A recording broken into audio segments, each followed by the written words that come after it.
What is up, guys? Welcome back to Dan Reviews, and today we're going to be doing a back-to-back video trade paperback review, at least. I said we're going to do 2 videos today, and we're doing 2 videos, 2 trade paperbacks back-to-back. Yeah, really cool. I might do 1 more video today, but I don't know, 3 seems like a whole lot, man. Yeah, I don't think so, but we'll definitely do 1 tomorrow. I got 1 planned for tomorrow, so I already organized it and everything. I might actually film it today, so here's the trade for Volume 3. We just finished Volume 2. Great trade. And I wanted to do this one as well. I wanted to follow up with Trade 3 because, you know, I didn't want to leave you guys hanging too much. I wanted to show you a little bit of what's going on in the prison before I leave you off for today.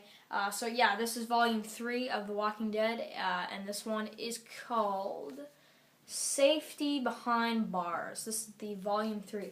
You got the prison here. Kind of like the viewpoint we saw at the end of the 2nd volume. So, I really like this walker here. I don't know. It's just really cool.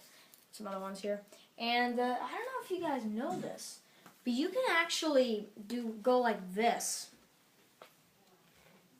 and you can see that the heads you kind of see that, you know. The heads match up, and like the walkers match up, trade to trade. So that's really cool. Yeah, but this is just the beginning of the prison story arc, and it is awesome, man.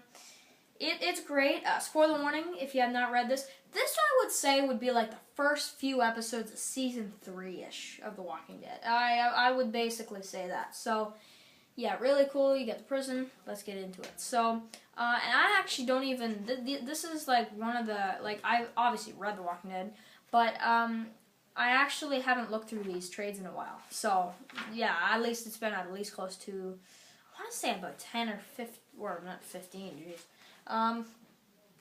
Yeah, like, I gotta say, like, probably like 10 to maybe 11, maybe a year, actually. I really haven't looked through these a lot. So, yeah, yeah, here they are. They're kind of coming in there with the bus and everything, and they do really.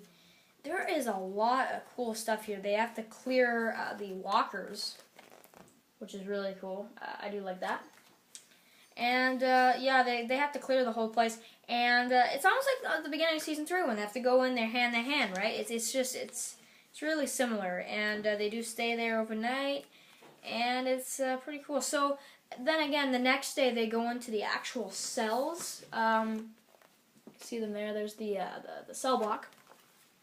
Yeah, we're in the prison story arc now in the comic series.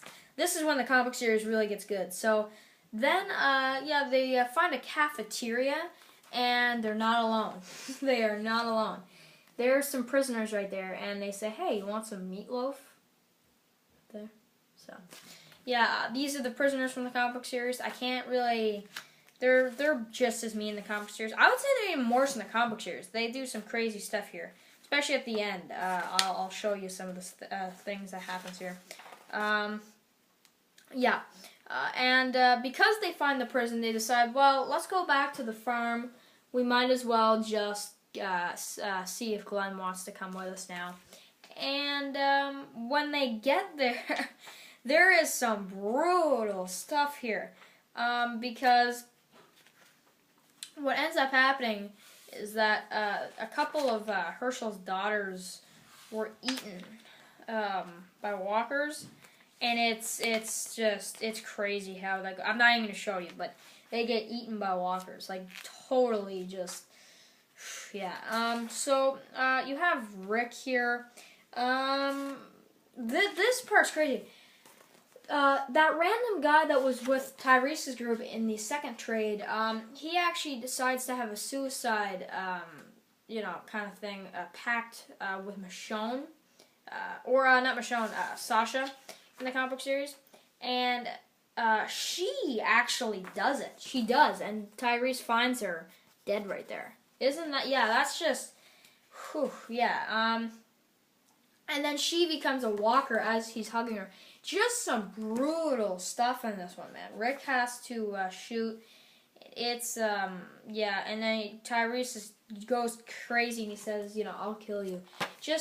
I have to say, this was like real serious business here. And then also, because of that event, Rick ends up finding out that when you kill someone, they actually do come back as a walker. So even if they're not bitten. And when he finds that out, he decides to drive all the way to back to the camp. And he digs up Shane. And he finds him as a walker. I'm trying to save a page here because I want to show you guys something. But there's Shane. He digs him out. And he becomes a walker. And he shoots him. Blam. And then he just drives back, basically. But, yeah, really, really crazy. So, also, Maggie and Glenn have this thing where they find a barber shop in the prison. So they end up, like, cutting their hair and everything. And this is when Glenn has that bald head. I don't know. You know, you, like, people that only watch the TV series are probably thinking, what, Glenn has a bald head in the comic series? After a while, yeah. It's crazy, man. Yeah, and, okay, so, by the way, it's always weird because when he was driving back to the camp to dig up Shane, he took a motorcycle. I just find that weird. It's like, I don't picture Rick with a motorcycle. When I see motorcycles in Walking Dead, I think about Daryl. And, oh my god, for people that haven't read the comic series, I'm going to say it now, Daryl Dixon actually doesn't exist. If you guys have been wondering, Daryl Dixon actually doesn't exist. Yeah. So that's different, man. I mean, that changes things a lot. I know a lot of people probably be surprised. I forgot to tell people about that. Yeah, it's crazy. And now this, again, it's dark.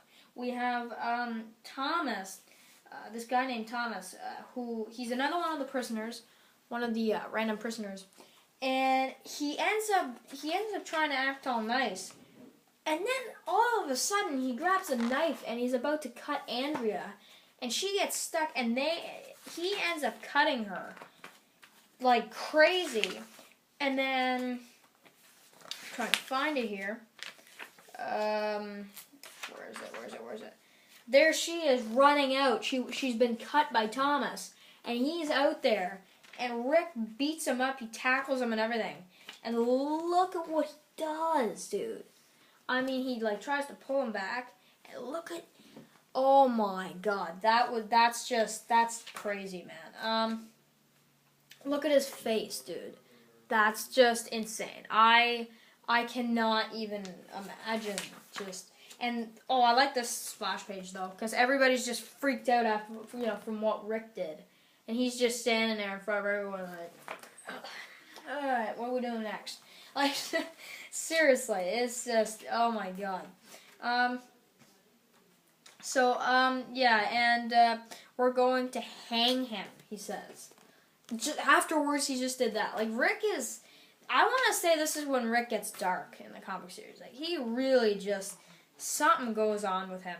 And to not delay it any further, the end of the trade, one of the prisoners finds a shotgun and points it to Rick's head, basically. And he tells him to basically get out. Basically. And it says, to be continued. That's just, that's the end. That is the actual end. That is the very end of Trade 3. So, yeah, I'll see you guys for the next one. Peace.